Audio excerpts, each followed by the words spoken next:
Hi guys, I'm Maisha and here I'm going to share some tips to improve your English skills. In this era, we can't deny that English is no longer a luxury but a necessity, especially for us as students. But have you ever felt stuck when you learn English or don't know where to start? I've been there before.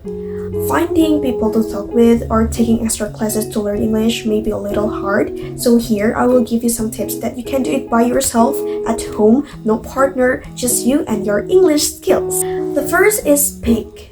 I know there are a lot of people that already mentioned it before, but for real, speaking may be the hardest one to do, but it is the most effective way to improve your English. The important point when you speak in English is don't be rushed, take it slow, and don't be perfectionist when you are talking in English. For example, you want to talk about this, but you don't know what is that in English, how to pronounce it, which is the right grammar to tell people about it. Don't mind that all too much. The first thing you have to do is just speak. I have one thing that I used to do a lot when I was is that junior high school or elementary school? I forget. But I found this trick on the internet. So you can pick a random objects around you, like maybe your book, your doll, or anything, and you play a role play about you telling to people about that. For example, I choose my doll. What is the color? What is its name? Why do I love it? When do I use it? Or anything like that. You can be talkative, talk to yourself, be delusional, or just enjoy yourself thinking about that. If you're finished with that object, then move to another object. As simple as that. Why? Is it too easy for you? Really? It's too easy?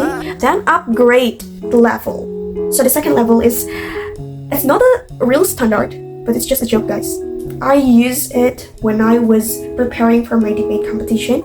So I pick a random issue or motion, like you can use social issue, religion issue, humanity, environment, or anything. Then you build an argument for two sides, pro and cons. It's like a general debate. Then you play a role play again as a pro and a cons. Just as simple as that. You can use your notes to write on the arguments, or you can type it on your laptop or phones. It helps not only to improve your English, but also to improve your critical thinking ability. The second is consume English media. For example, do you like reading? Read books in English. Do you interested in music?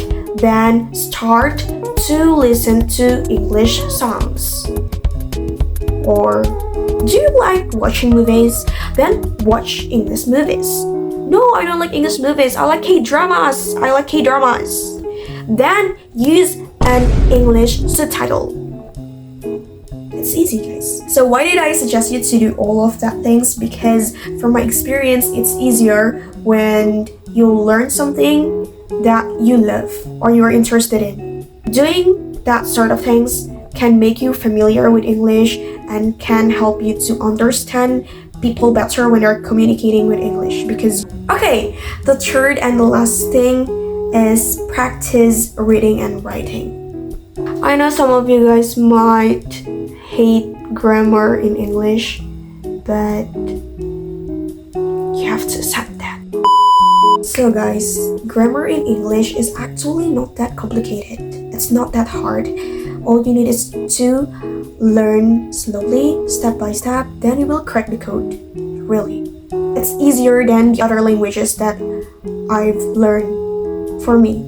Guys, it is important to use the right English when you're communicating with people, especially for us as students, because, for example, you want to study abroad, then you have to get a language certificate like TOEFL or IELTS, and that's when you use your English skills. If you're already good in English, if you're already masters in English, you can get a good grade, you can study abroad, you can get scholarships, you can graduate, you can be rich, you can be handsome, you can be the richest.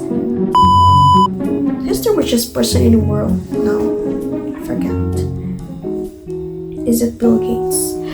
So that was some tips that can help you to improve your English skills. I hope it helps, and don't forget to don't be afraid to make mistakes, because mistakes are just a learning process. Don't mind it too much. I still have a lot of mistakes in English, or maybe some troubles in English. For example, I forget to pronounce something, like I forget what is that in English. Or maybe I remember it in English but can't remember it in Indonesia, or something like that. Brain error. And that's normal. You can just type it on your dictionary looking for the definition or how to pronounce it, and tang! They give you the answers. It's easy. So, are you ready to improve your English? Let's go!